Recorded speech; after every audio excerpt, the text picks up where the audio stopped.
Okay, welcome back everyone. So in the next about 45 minutes, the time now is 4:50. We will stop around 5:35. This is the plan that I had. We will talk about asanas and pranayama.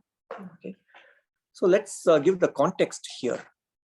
When we look at the abhyasas that Patanjali presents in the Yoga Sutras, we looked at what is the abhyasa, what are the ingredients of a high quality abhyasa, but what are the specific abhyasa? Tell me what to do.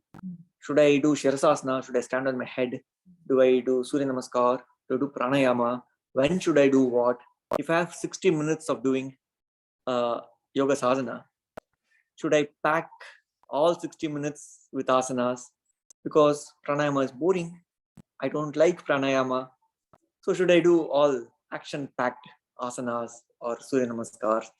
Some people say, I don't like Shavasana because you don't do anything. Vata people, talked about Vata Pitta Kapha. When we do the final relaxation, Vata people, they get so restless. They open their eyes, keep looking at the watch. On the other hand, on the other extreme, Kapha people, they love Shavasana. Given a chance, they will convert the entire 60 minutes into a long Shavasana practice. So you see, we have these preferences. Should I do this? Should I do that? But what is the suggested way by Maharishi Patanjali? And when we look at scriptures like Hatha Yoga Pratipika, what should we do? And how to craft the practice? So Patanjali has given 3 streams of abhyasas in his Yoga Sutras. 3 streams. The first stream of abhyasa you see on the whiteboard, and in Zoom I think you also have the picture of the whiteboard. Samadhi Yoga. Samadhi Yoga, that's the first stream. And then you have Kriya Yoga, Yoga of action. And the third one is Ashtanga Yoga, 8-limbed yoga. Kriya Yoga and Ashtanga Yoga, Patanjali himself gives that label. He gives that name. Samadhi Yoga, he doesn't explicitly call it that. Later on, the scholars and commentators, they give the name. This chapter is Samadhi Yoga. Or they give another name also, Raja Yoga. Raja. The word Raja usually is interpreted as royal yoga. Raja means king. But that's a deeper meaning. Raja, the word Raja comes from the Sanskrit verb root Rajr, which means light. Yoga of light is what Raja Yoga is. Yoga of light. So yoga of enlightenment. So darkness is how we model the ignorance in the mind. Ignorance mind is because of tamas, darkness. So to dispel the darkness, we need light. That light is the Raja Yoga. Allow light to enter the space of the mind. And in the first chapter, we see Patanjali uses the word Jyotishmati, the light of awareness. So the practice of enlightenment, to reach that space of enlightenment, is Samadhi Yoga or Raja Yoga. And this first type of yoga you find in the first chapter. And remember, we said first chapter is for Ekagra Chitta. People who are in the 4th category, whose mind they are able to control and they can bring it to a one-pointed state. It is for such people. Samadhi Yoga are all inner practices. They don't do any asanas. They don't spread their yoga mat and stand in a triangle posture or stand on their head in Shirasasana. No. They're all inner practices. For example, one of the practice, Vishokava Jyotishmati. That means imagine the light, the Jyotishmati within, and let it dispel the darkness within. That's a practice. Visualizing a light or imagining a light within. One of the practice that we saw in the earlier session, Vitaraga Vishayam Va Chittam. Think of someone who's inspiring, who's enlightened. That also is a practice in Samadhi Yoga. So that sadhana is given as part of the Samadhi Yoga stream. So that is all Antaranga sadhanas, inner practices. And then you have Kriya Yoga. What is Kriya Yoga? Kriya Yoga is, according to Sage Vyasa, for absolute beginners of yoga, novice yoga. For them, they cannot deal directly with their mind. If they request their mind, please quiet down. Mind doesn't listen to them. So don't use the mind directly. Use the body as a leverage. So deal with the body through action. That's why the yoga of action, Kriya Yoga, using action. My teacher used to give a very beautiful analogy for Kriya Yoga. The analogy is, if you want to control something very subtle, like there's a tiny screw somewhere, and if you want to unscrew it, then you use a long screwdriver, because that managing the tiny subtle thing with your fingers is very difficult. So managing the mind directly is very difficult. It's very subtle. So think of something that's not subtle. The screwdriver is like the body. So use the body, you make some changes in the body, asanas, whatever, and then you can control the mind. So using the body as a leverage, and you are able to change or reshape the mind. That is what Kriya Yoga is about. And then the last one is Ashtanga Yoga. Ashtanga Yoga combines 8 disciplines. That's why it's called Ashtanga, 8 disciplines. And they are a set of holistic practices. We do all of them together. So these 3 practices, if you draw a Venn diagram, in fact, I wanted to draw it. Maybe tomorrow I'll draw it in one of the whiteboards. Venn diagram. You know what's a Venn diagram, right? So Ashtanga Yoga is a superset. Within Ashtanga Yoga, you will find Samadhi Yoga, and you'll also find Kriya Yoga. Kriya Yoga is a subset of Ashtanga Yoga. And in Ashtanga Yoga, you also find Samadhi there. That's a 8th limb of Ashtanga Yoga. So Samadhi Yoga is also part of it. So if you, in that Venn diagram, Ashtanga Yoga is a superset. And tomorrow we will see, and we'll examine this in detail, is the only sadhana that is at the intersection of all these 3 abhyasas that appears as sadhana, Samadhi Yoga, Kriya Yoga, and Ashtanga Yoga is, does anybody know what that practice is? Ishvara Pranidhana. Yes, Ishvara Pranidhana. And we will define this tomorrow. And for now, we can say it's devotion to Ishvara. This practice is the single common thread along all these 3 abhyasas, these 3 different streams of abhyasas. Okay. The practice of asanas and pranayama that most of us are familiar with when we say the word yoga. So when somebody says yoga, what is the first thing that comes to mind? You'll think of yoga practice that we do in a yoga mat. In this day and age, that's what we think.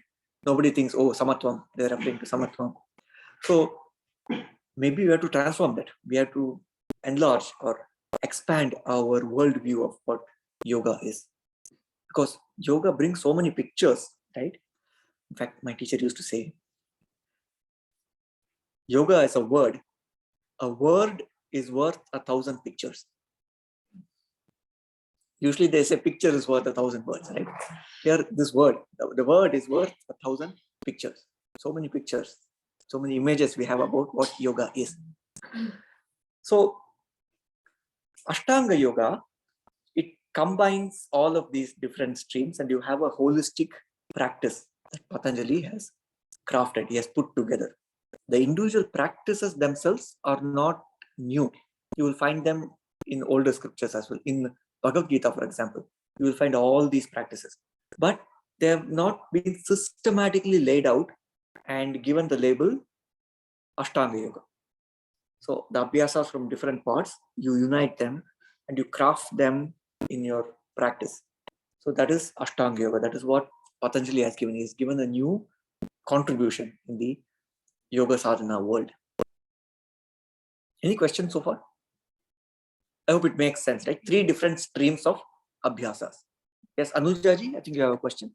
I just did not understand when you say the word is worth 1,000 pictures. The other way around, I understand the yoga is now so polluted, the whole word, but I did not understand that phrase. Yeah, word worth 1,000 pictures, right? Because, recently on Yoga Day, June 21st, I gave a talk, and I had a PowerPoint presentation, and I gave a talk for a big audience. And I asked the question, what does the word yoga mean to you? Each one said different things. Their image of yoga was different. Some people said yoga is a posture. Some people say stress relief. Some people say it's a practice done by women. Some people said it's a oriental contortionism. Some people said it is religion. You see? So like that, different pictures of the practice or their own images. Each person has their own image of what yoga is. It reminds me of a sutra of Patanjali in the 4th chapter. Vastu samye chitta bheda tayor vibhakta pantaha. That means the vastu is the same. In the front there is a vastu, that's object, and there are different people looking at that object. Each person will take something different out of it. I think there's a classic analogy of elephant. Different people touch the elephant, and one thinks it's a pillar, or another thinks it's a fan. The ear is like a fan. Like that, each person says it's a wall. So each person takes something different, and they have a different idea of what it is. So the word yoga, literally, you can think of it as the word that captures 1,000 pictures, the word that is worth 1,000 pictures. Maybe that's why there is so much in Instagram yoga, right? So many pictures. So in Ashtanga yoga, you will find the practices of asana and pranayama. 3rd and 4th limbs of Ashtanga yoga. How many of us are not familiar with what the 8 angas are of Ashtanga yoga? Has everyone heard of the 8 limbs? What they are? Yes. Would anyone like to enumerate them? Yes? Oh, sorry. Or let's do one thing. You enumerate first 2, next 2, and then Anujaji will enumerate the 3rd, 2.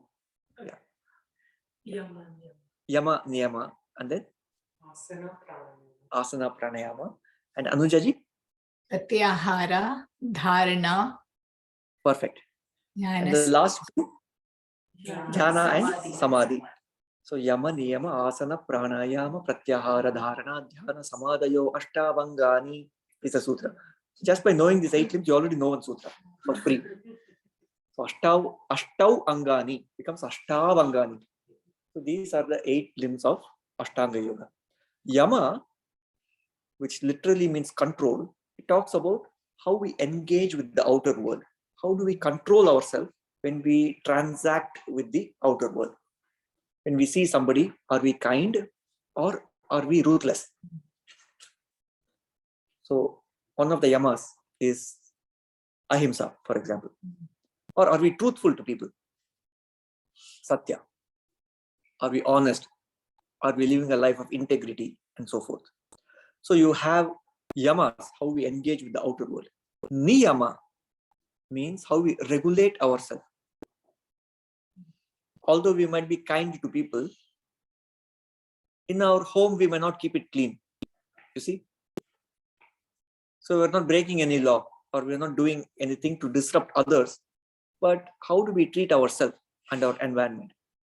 So cleanliness, for example, shaucham is one of the niyamas. A clean environment gives space for clarity of mind. I think somebody mentioned yesterday, OCD. Albert Einstein talked about, it was not really attributed to Einstein, but nowadays people say every statement is Einstein. Somebody mentioned yesterday, but I forgot that. I'll remember it sometime and I will quote it. So one of the niyamas is cleanliness, like that. So niyamas are self-discipline. How do we conduct our life? Are we careful about what we eat, etc.? So that is niyamas. Because whatever we do in our daily life affects the quality of our practice here. Right? If you are very diligent in our asana practice, but we are not very careful about what we eat, every day we overeat, it's going to affect our asana practice and our meditation practice. The 6th chapter of the Bhagavad Gita, Krishna says, Yuktahara viharasya, yukta cheshtasya karmasu, yukta swapnava bodhasya, yogo bhavati dukkha. I think it's the 16th verse. Yukta ahara, food, and vihara, rest.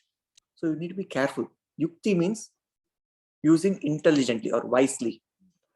And they also translate it as being in moderation.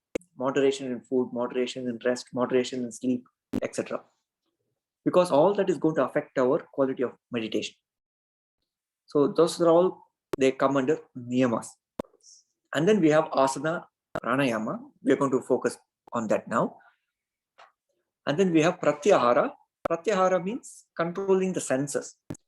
Ahara means food, which includes the food that we receive through our senses. Whatever we see, hear, taste, smell, and touch is also in some way a food.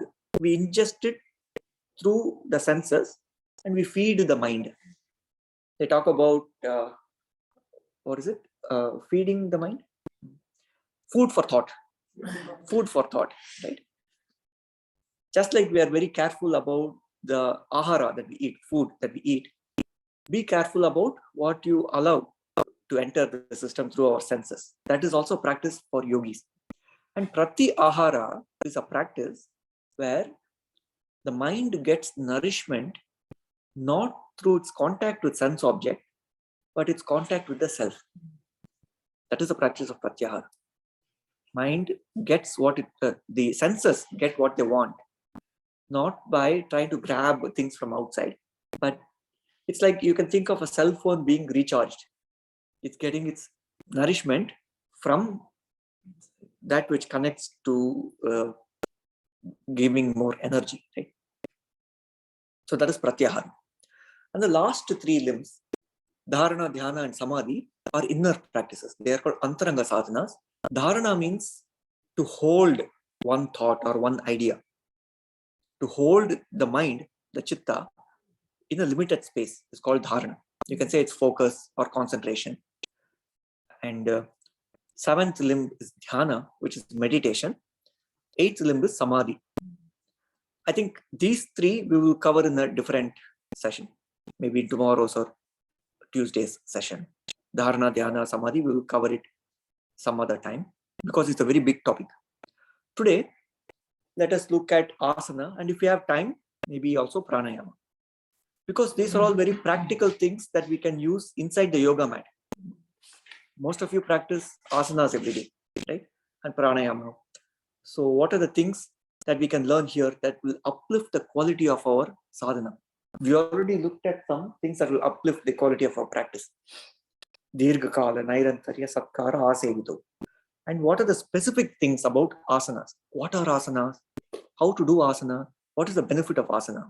That is what Patanjali gives in the Yoga Sutras. Shall we examine that now? Yes. So out of the 196 sutras. I have one question. Yeah. What's the difference between Vairagya and Pratyahara? It's a great question, right? In Vairagya, the mind is seeking happiness. It doesn't know what the true source of happiness is, recognizing it is not outside. And in the Parama Vairagya, it recognizes that it is the self that gives happiness. In Pratyahara, the spotlight of focus is more on the senses rather than the mind. The senses. There's a very beautiful analogy about Pratyahara in the Bhagavad Gita. Yada samharate chayam kurmonganiva sarvashaha. Indriyani indriyatebhya tasya pragya pratishtita. Second chapter, I think 63rd or 64th verse. Oh no, 57 or 58th verse. So he gives the analogy of a tortoise. How the tortoise withdraws its limbs from outside to inside when it is fed up with the world, right? Or when it sees some danger, it just withdraws its limbs. Like that, withdrawing the senses from making contact with the outside world to reposing in the chitta. The senses reposing in the mind. He doesn't say, Patanjali doesn't say reposing in the self here. The senses repose in the chitta. Swa Vishaya,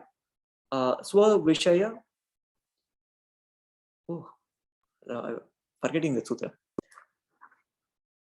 So, okay, let me chant a couple of previous sutras. This will come in that flow. Dharana sucha yogyata manasaha Then Swavishaya asamprayoge chittasya swarupanukara iva indriyanam pratyaharaha. That's a sutra. Swavishaya asamprayoge. So the sense objects, they release their hold on their respective sense objects. The sense organs release the hold on the respective sense objects, and they withdraw inwards and repose in the mind. This practice is called pratyahara. You can think of it as receiving nutrition from within. That's what pratyahara is. And maybe we can talk about it more. There's a practice called Shanmukhi Mudra. Yeah. It falls under the practice of pratyahara. Can we do that? Yeah, we can. One of these days, let's do that. Maybe in tomorrow's practice, Yes. we'll do that. Gamari Pranayam. As you were saying, I've just got the image of a temple, like how the temple architecture itself is built from the outside. You have the sabhas and everything, and then it goes inward, and then you just have the garbhagriha where the energy is contained. Where, like, from external, you withdraw, and in that garbhagriha, there is puja done to direct all your sense towards the Ishvara, right? In the form of light, Yes. in the form of flower, in the form of prasad, whatever, to direct all your senses towards. I just thought it kind of felt like pratyahara. That's a great For analogy. me. Yeah. So withdrawing from the outer contact with the inner world. Yeah. In fact, Sumitra's dad Is was a great. sanctum sanctorum. Yes. Sanctum sanctorum. You know about this Kriya Yoga, you mentioned this Kriya Yoga. So Paramahansa Yogananda and his guru, so Sri Yukteswar, and then Larry Maharashri, and then Babaji, all, they practice Kriya Yoga, but that is a different Kriya Yoga. Correct. That has to That be is mentioned. completely different. They do quote Kriya Yoga sutras from Same Patanjali. Yeah. If you read Autobiography of a Yogi, he quotes the Kriya Yoga definition. But the system of Kriya Yoga is based off of Patanjali's Kriya Yoga, but there are many other dimensions to it. Just like the difference between Pattabhi Joyce's Ashtanga Yoga and Patanjali's Ashtanga Yoga. When you go to some classes, they say Ashtanga class. You might think, oh, there'll be some yama there, niyama there. No, there'll be only asanas there. See, so that is, they give the label of Ashtanga. There's a story behind that also. Maybe one of these days I'll talk about the story, why it is called Ashtanga Yoga. Did I say the story before? Because I teach so frequently, sometimes I forget which story I said there.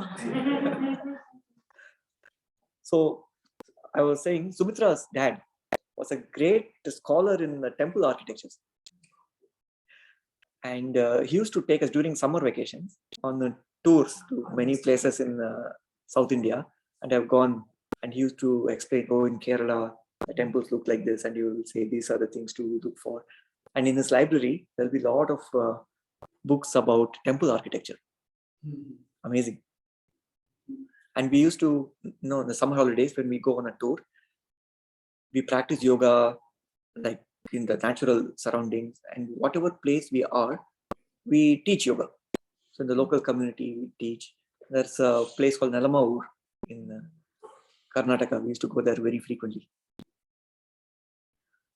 So coming back to asanas, out of the 196 sutras, Patanjali talks about asanas in just 3 of them, 3 sutras. So you can imagine, practice of asanas is only a very thin slice of the broad spectrum of yoga. It's a very thin slice, but it's an important slice. We should not ignore it. There is a place for asanas. So it brings the practice of yoga asanas in context to the big picture. We should not think of the entirety of yoga as just asanas. We have to change our perspective. Asanas is one part, one tiny part of what yoga is. So what we will do now is to look at those 3 sutras. Okay. Shall we do that? So the first sutra, you will find all these 3 sutras in the 2nd chapter. The first sutra, Patanjali is going to define what is asana. The next sutra is going to say how to practice an asana. So once you get into a posture, what should you do there? And in the 3rd sutra, he talks about what is the single most important benefit of doing asanas. By benefit, you see, asanas has so many benefits. Every system of the body is being benefited by the practice. But remember, according to Patanjali, the goal of yoga is chitta vritti nirodha. So how does asana help in chitta vritti nirodha? Is his concern. Every other benefit is a fringe benefit as far as Patanjali is concerned. You can document like tons of benefits. I saw a website a few weeks back written by a medical professional in a university. It says 78 benefits of doing yoga postures. It's not 79 or 77. Exactly 78. 78 benefits of doing. So there are multiple benefits of yoga postures, and we can imagine, right? There are so many benefits. But what is the single most benefit that helps us in the paths of attaining the tranquility of mind? That is what Patanjali is going to say. So would you like to know what he says about these three subjects? So let's start with the first one, which is a definition of asana. So before we look at the sutra, let's look at the word asana. The word asana comes from the root as, which means exists. It exists. Asti. Asti. It is there. So asana literally means seat. That means you can think of it as you park the body, and the focus is no longer on the actions of the body, what you're doing. The focus is on how the body is being. So when you park your car, you're no longer interested in how fast I'm driving, whether I'm following the traffic rules, nothing. The actions of this vehicle is no longer of a concern. You are just allow the body to be. You park the body. You can think of each asana as parking your body. And when you want to enjoy a scenery, you drive to a nice scenic place. Usually, if you want to enjoy the scenery, watch the sunset, you park your car, step out of the car, and enjoy the scenery. Right? Like that, if you want to enjoy the scenery of the inner world, you have to park the body. So park this vehicle called the body, step out, that means go inwards, so that you forget the body. Forget the body. In fact, the forgetting of the body, according to Ayurveda, defines it as health. Physical health means you've forgotten your body. Because, let me give an example. We become aware of our head only when we have a headache, right? Till I mentioned about a head, nobody was remembering. We have forgotten I have a head. It recedes into the background. But when there is headache, it makes its presence felt. Or we become aware of our left big toe only when we stub the toe. Otherwise, we don't constantly remember, I have a toe, I have a head, I have this pinky finger.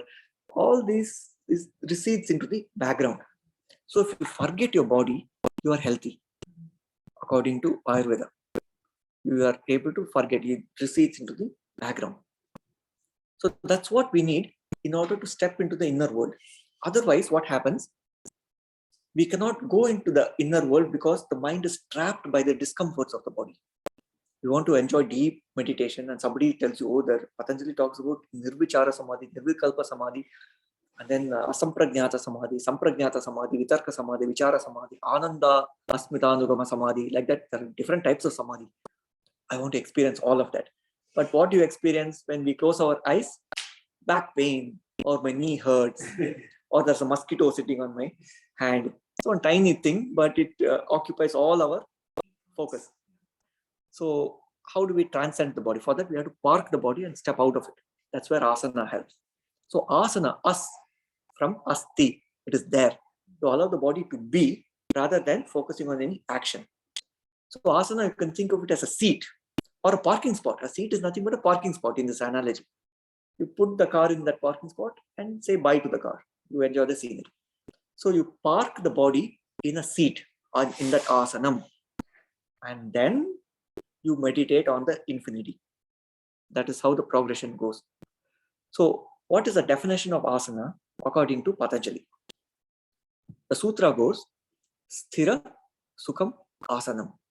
Sthira Sukham Asanam. It's a very famous sutra. Right? I'm sure many of you know this. Sthira Sukham Asanam. And Patanjali says in the sutra, there are two attributes for a yogasana. The first attribute is there should be sthiram or sthiryam. The body should be stable in that posture. The second is the body should be comfortable, sukham. Stability and comfort. These two need to coexist to claim that I'm doing asana. Otherwise, we can say, oh, I'm doing a gymnastic exercise or I'm being a couch potato. It may not be asana. So in asana, you need both. You need the body to be stable and you need the body to be comfortable. So let us examine what these two words mean. What is stability and what is comfort? Because unless we understand what it is, we cannot apply it in our asana practice, right? So what is stability? There are many definitions of stability. We look at two of them. One definition is stability is a state of an object when it does not change shape. It does not change shape. For example, a chair is a stable object. If you want to drag the chair from one place to another, what do? You may be pulling one leg of a chair. The whole chair moves with it. Just because you're pulling one leg, it doesn't change the shape. So you can drag it from one end to the other. Whereas a rope, yesterday we spoke about the rope snake analogy, a coiled rope, it's not a stable object, right? Because when you pull one end of the rope, the whole rope does not move with it. And it's changing shape. It suddenly becomes a straight line. It's not coiled up. So something that does not change shape. In physics, they call it rigid body. But let's not carry that here because the body is not rigid in asana because it's in sukham. It's a stable body. So how can we apply this in practice? Right? How many of us saw the video that I sent, the party trick? Let's be coming out, right? Party trick. Yeah, I sent a few videos. I saw it. It was. So it talks about Ujjayi breathing, and he also mentioned what is stability. Sthiram. You see, a stable object has a single center of gravity. An unstable object has multiple centers of gravity because it is not one connected cohesive unit. A chair is one unit, compact unit. But if there are two chairs, do this collection of two chairs, is that a stable object? No, because when you pull one chair, the other is still there. So the orientation, it's all changing. So there are multiple centers of gravity there. There is one chair, another chair, two centers of gravity. A collection of something is not a stable entity unless you cement it or glue it. You see? So a disparate collection of different objects is not a stable entity, or a fluid is not a stable entity. Water, it changes shape based on where you pour it in. We saw that before, right? So stable object means even if we perturb it, it retains its single center of gravity. It retains its shape. How can we practicalize it? Let me give an example. Suppose I give the instruction in a yoga class. I give the instruction, extend the arms to the sides at shoulder level. So let's do it. Let's stretch the arms to the sides. So this is what we're doing. We are doing an asana. This is an asana. Extending the arms to the side. Okay. And we are also practicing ahimsa so that we are not striking the neighbor. So with ahimsa, we are practicing this asana. Now, watch me. Keep the arm like this. Watch me. If I take my right arm and do this, in other words, I keep one of my arm limp. Is that a stable expression of the asana? What would you say? You can lower the arm. No. No, right? Why is there no stability there? If you pull it, then only elbow or shoulder will move. But if it's stiff and strong, whole body will move along. Exactly. You got the point, right? In other words, if we keep one or both arms limp like this, if somebody were to pull my arm, only the arm will move, not the whole body. So there are multiple centers of gravity. There's the arm and there's the rest of the body. Whereas if I keep my arm like this, if somebody were to pull my arm, the whole body will move. You see? So the whole body is one organic unit. There is one center of gravity there. So there is stability there. Makes sense, right? So this is one definition of stability. We can bring this stability in our practice of yoga asanas. There is one more definition of stability. Would you like to know another definition of stability? So stability can be measured, or there are three different qualities of stability. One is called unstable equilibrium. The other is stable equilibrium. The third one is neutral equilibrium. Let's give an example. Suppose you have a cup.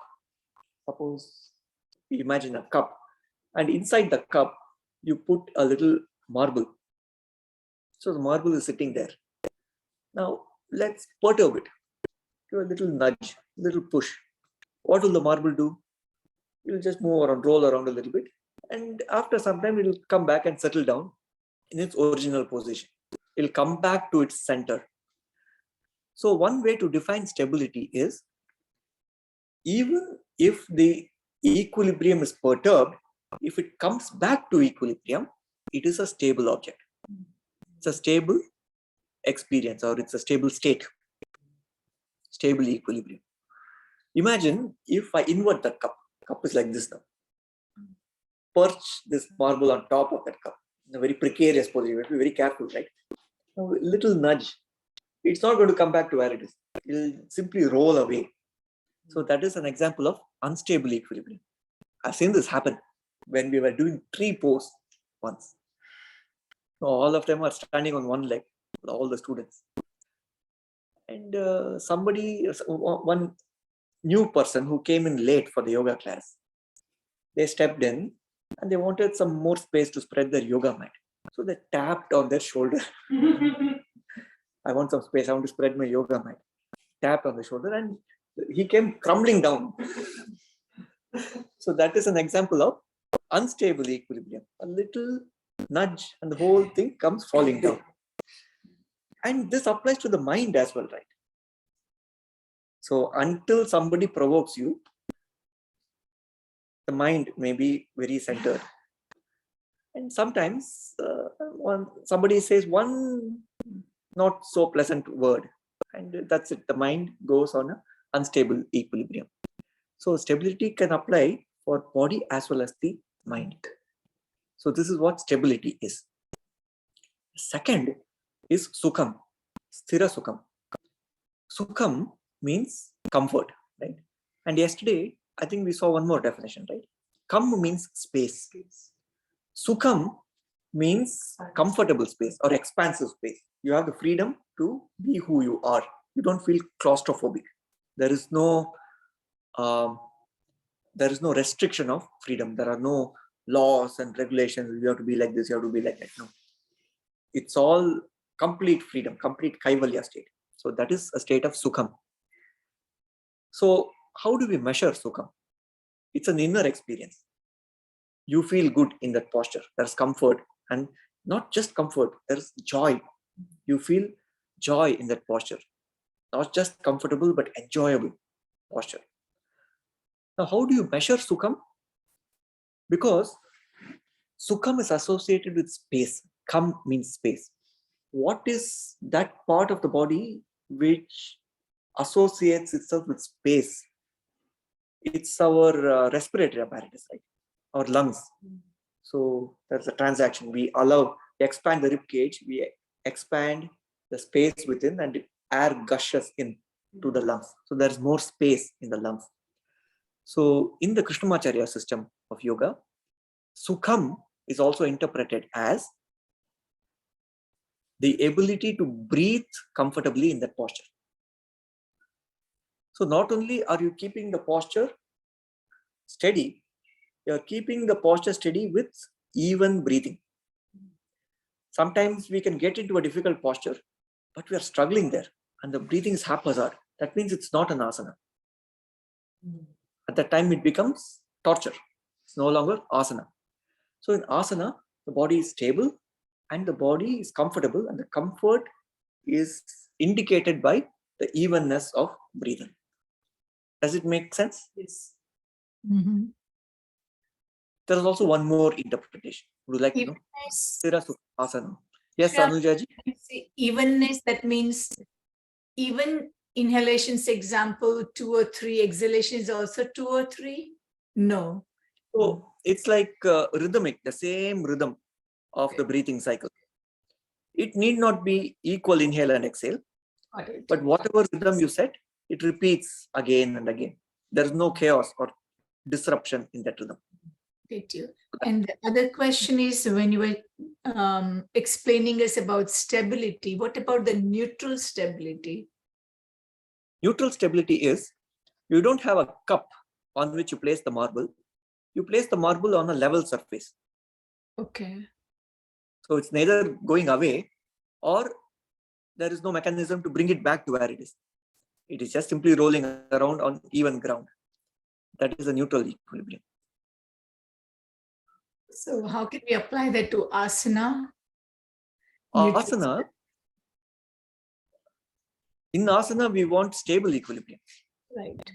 Even when we perturb, or if somebody taps your shoulder, we should not come out or fall from the asana. We should be able to have the stability in the face of any disruptive forces. Okay. So we don't want neutral either. Obviously, we do not want unstable, but we don't want neutral either. We want stability, equilibrium, stable equilibrium. Stable equilibrium, yes. So you have to get back to where we were in that asana. Mm-hmm. There's one more interpretation of Sthira Sukham. You see, the word Sthira Sukham is not 2 words. It's actually 1 word. Usually, 2 words, when they splice them together in Sanskrit, they use Sandhi rules. You can also bring 2 words together using what is called samasa. Not samosa. Samasa. Right? What is samasa? In samasa, when you bring 2 words together, they become 1 word. They become, it's like salt dissolving in water. They all become 1. Right? In samasa. Sthira Sukham is actually samasa. It's not a sandhi. Sthira Sukham. So, Sthira Sukham can also be interpreted as that Sukham which is sustainable. Sthira Sukham, sustainable Sukham is asana. For example, if somebody is a couch potato, they feel good for 2 minutes. And after that, it becomes uncomfortable. Oh, my low back hurts, etc. So it's not a sustainable Sukham. But in an asana, we're able to sustain that Sukham for a long period of time. You feel as if you can hold the posture for infinite time. In that moment, it feels as though I can hold this posture forever. And I enjoy it. Sukham is there. So Sthira Sukham, sustainable Sukham. Okay. And I'll try to wind up in the next 7 minutes. It's already 5:33. And then I have a doubt here. Sometimes in asanas, you reach a point where you're able to hold the pose in a comfortable way with breath. And then, end of the day, you experience pain. That's a great point. What do you? So how do you know when to stop or when to come out of it? That's a good point. What is the So question? Can you the please question repeat it? is, sometimes when you do asanas, one of the things about asanas is don't inflict pain on the body. No pain, all gain is the mantra. So when we are doing the asana, there is no pain. But next day or in that evening, suddenly the muscles become sore. So the pain is showing up at a later time. Yes. Right? So how to address that? Because we experience that while dancing also. During the time of dance, it's so elevating, you feel expansive, everything. But the next day, your muscles are so sore. But during that time, you don't feel anything. You feel happy, your breath, everything is fine. Why does that happen? Yes. In fact, 2 things to mention here. One is soreness of the muscles is a good sign. we should be able to distinguish between good discomfort and painful discomfort. Good discomfort is needed, especially when we are developing the new muscle to be more strong so that the asana can become easy. So anytime we transform the body, there is some soreness in the muscle. So it's a good thing. And we'll be able to distinguish, is it a good soreness or did I damage the body? You'll be able to notice the difference. That discernment, that viveka, when we become sensitive to the body, you can actually see that. My next question, when the muscles are sore, Hmm. do you continue with your abhyasa, saying that it is good soreness, or do you rest? So the next day, if we still experience soreness, you can adjust the practice so that it alleviates the soreness. So we get feedback, that negative feedback that happens is not just in that instant, is the body in distress or pain now, but even the pain that comes later, you readjust the practice on the next day's sadhana. Okay. But as I said, soreness can also be good. It's a good, oh, my body is responding to asanas. So one of the things they say nowadays is to go beyond your comfort zone. So because if you're always, bathing yourself, what happens is you just go up to the point where you're not hurting and say no pain, no gain, that type of thing. So you need to go up to your comfort zone and a little bit beyond. Little beyond, that's the key. Very important. Little beyond. You will go to the next. But beyond the comfort zone is where you get your see. Yeah. And there is a thing called proprioception. Right? Proprioceptive this thing. So your muscles also, like before you do this thing, there is a static stretching and dynamic stretching.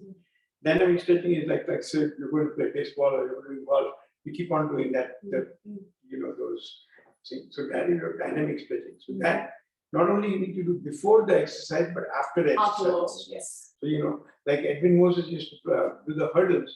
He would do the hurdles 15 minutes before and 15 minutes after. 15 minutes. He always mentioned that. Yes. That after thing helps more. And then, of course, they recommend the stretching and all that, and then cold water. Cold and hot. So it is cold water also helps, and then hot water. They say cold water bath helps because what doesn't kill you will strengthen you. But they say not to think of that other thing that is no pain, no gain. That's not. You don't want to go up to the pain threshold. Then you have micro tears.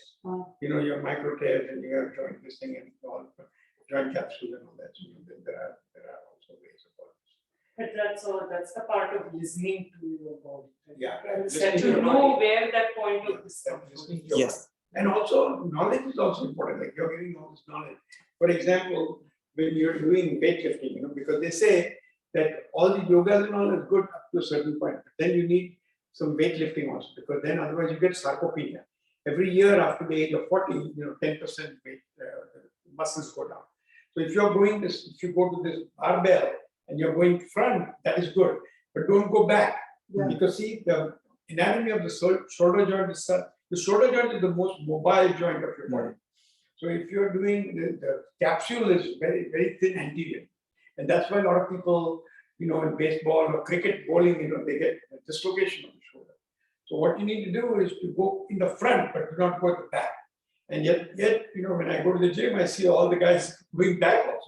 So that is not good because that is this thing.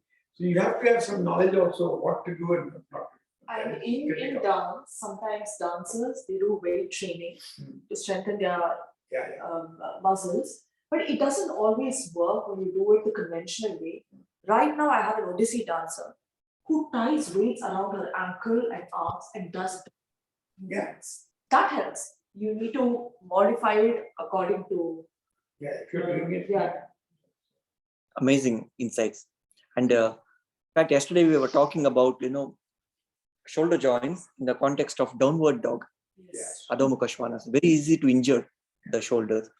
And one of the instructions they gave, especially in the last 10 years, that yoga community is giving for safety, is to externally rotate the shoulder joint so that it protects the rotator cuff. Actually, I've been experiencing shoulder pain, and I'm wondering, I'm doing yoga and all, why am I experiencing it? So this is probably I'm making some mistake. That is one of the biggest things in yoga, because injuries from yoga is great. I mean, like you said, there are many benefits, But one of the things is that in yoga, we're not stressing things. For example, downward dog you mentioned. If a person has glaucoma, which is increased intraocular pressure in the eye, you should not do downward dog. You should not do sirsasana. You should not do the shoulder stand, and that is the thing. And also, a lot of people have back pain. They have a problem with their back, like there is a disc herniation or a disc rupture. Those people are doing halasana. I mean, we do halasana and chakasana all the time, going backwards, and we do shoulder stand. So those are the two things that we should not do. So when we teach on the Zoom now, when we teach yoga, we do not teach halasana, we do not teach savasana. Savasana also, there are people who have got paralyzed. Yeah. There are yoga teachers who have got paralyzed. They've been doing yoga for years, and they didn't realize there was some disc herniation that they did not know. So then what happens is you get this problem about and also halasana, where they get paralysis sometimes.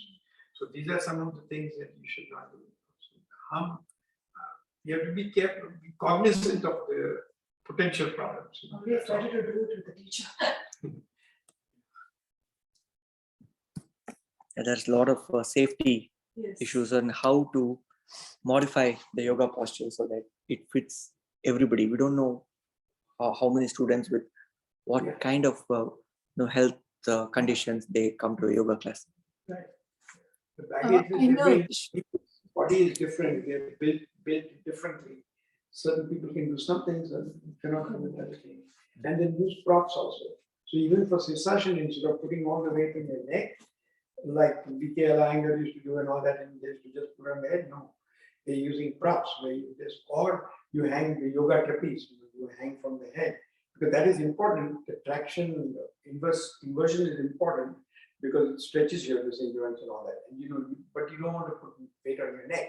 Keep it on your shoulders, where you use that prop, or a chair thing. You can do the thing on the chair and then go up. That type of thing is all. Do a handstand. That's okay. On your neck.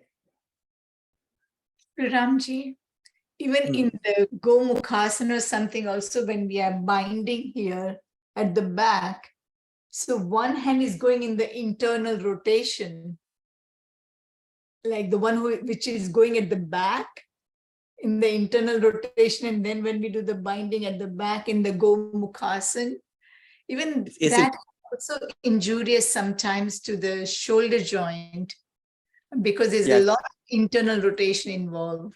If we try to force it, Gomukhasana is this posture where, if you're doing it now, make sure that you don't go beyond the comfort. You can just use a rope.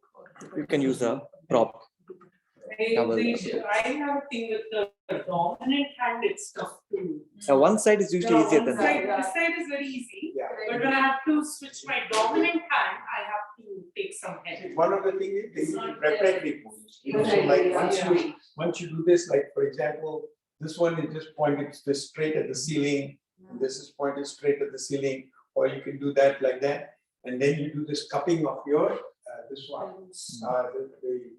Or you can do a namaste at the back if you can do that. Or just cupping of your and then you can go here, and then you can put the 4 fingers and just enjoy that position. And smile, so there's no tension.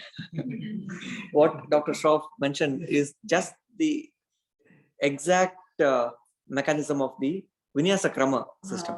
Vinyasa Krama, step by step, we prepare the body towards a certain pose. So what are the things you do? So for Gomukhasana, okay, do this first, and then do the Namaskara first, like that. So by the time we come to the practice of the culminating posture, the body is already ready for it. But I want to go back to what Dr. Shroff said. So we need to go a little bit beyond the comfort zone. And my teacher used to say, just to locate the comfort zone, we need to go a little beyond it. Exactly. Otherwise, you don't even know whether you're in the comfort zone. So that alone is enough. When you locate your comfort zone, that means it's an indicator that, okay, I've gone a little bit beyond, and that's enough. I don't want to go too much. So we're going to continue this conversation tomorrow. I think it's very important. We just looked at one sutra, right? But here I want to, because we are on the same topic, there's an amazing insight that comes from this. Namely, Why should we not go too much outside the comfort zone? The reason is it will cause wear and tear in the system. It will cause entropy in the system. This is the same thing they use, this wisdom. For example, say, okay, this is summertime in Dallas, very, very hot. Say we go out on a vacation, July 4th vacation, we go somewhere. And then when we come back, the room is so hot and you want to turn on the air conditioning system. The temperature in the room is say 95 and you want a comfortable 70 degrees, 72 degrees. Now, what the technicians recommend is don't set the temperature all the way to 72 at one shot. Bring the temperature down little by little. If the thermostat is showing 95 degrees, set it to maybe 90 degrees first. Let the room come to that 90 degrees and then 85, 80, little steps, krama by krama, step by step, and slowly come to 72, comfortable 72 degrees. Because when we do step by step and bring equilibrium at each step, that's what we're doing here. At every time there's an equilibrium. This is called a reversible process in thermodynamics, reversible process. Otherwise, when you go directly, you create a lot of entropy in the system, disorder and chaos, that it will cause wear and tear and damage the AC. The lifetime of that AC will be less now. We can apply the same thing to our asana practice. If we go too much outside the comfort zone, okay, I want to reach my toes in forward bend. Now there is a half a foot gap. So there's a destination I want to reach. I can do it today if I really hurt my body, go so beyond the comfort zone. But it will just create more wear and tear in the system, injury in the system. But okay, today my comfort zone is so much. Tomorrow you will discover, oh, I'm able to go a little bit more. And in about 4 weeks or 6 weeks, we are able to reach our toes. So that's how we make slow progress. Reminds me of, again, the topic of impulsive and spontaneous. Impulsive, not jumping into that posture, final posture impulsively, but flowing step by step in a very spontaneous way. Yes, spontaneous. Every moment we're listening to the body. Yes. And we're using the guidance from the body's intelligence. So we will expand on this. We'll also cover the next two sutras. And then tomorrow we're also going to cover the topic of, remember I said these three have an intersection, which is the Ishvara Pranidhana. We're going to talk about Ishvara. Who is Ishvara? What is this? Is Ishvara a Superman who is just like a human but with more superpowers? Or what kind of entity is Ishvara? And what does Pranidhana mean? What does this practice mean? Why is it important? Why does Patanjali mention Ishvara Pranidhana in all these three streams of Abhyasa? We will see that in tomorrow's session. Any final thoughts, comments, questions before we close for today? Just a quick question. Your one homework is Venn diagram. Your one homework is Venn diagram. Oh, yes. I'll thought it. Other thing about the integrated aspect of something which we discussed yesterday, if we have time, horizontal about yoga, definition of yoga, something. I will share a slide. Very interesting. And at kosha level, you went to the kosha level. Usually when you hear the word kosha, what does it remind you of? Veil. Five koshas. Avarna. Maya, Pranamaya. 5 pancha koshas, it's called, right? That is a vertical integration. Now, there is also another system of koshas within each of these 5 koshas. If you take the Annamaya kosha, for example, the physical body, the body which is made up of food, Annamaya kosha. The classic yoga texts talk about 6 koshas inside this one Annamaya kosha. You can think of it as a sub koshas. 6 koshas, Shat Kaushikaha is how they define this body. Shat Kaushikaha. That means this entity comprises of 6 koshas. These 6 koshas are the vital organs that are encased. For example, heart is encased in pericardium. The lungs are encased in the pleura. Right? It's that encasing structure. So there are 6 of them in the body. And that is the horizontal integration. So to bring unity among all this. And what are the 6 koshas, I'll leave that as a suspense until tomorrow. So it's a good time to generate that Kamagni.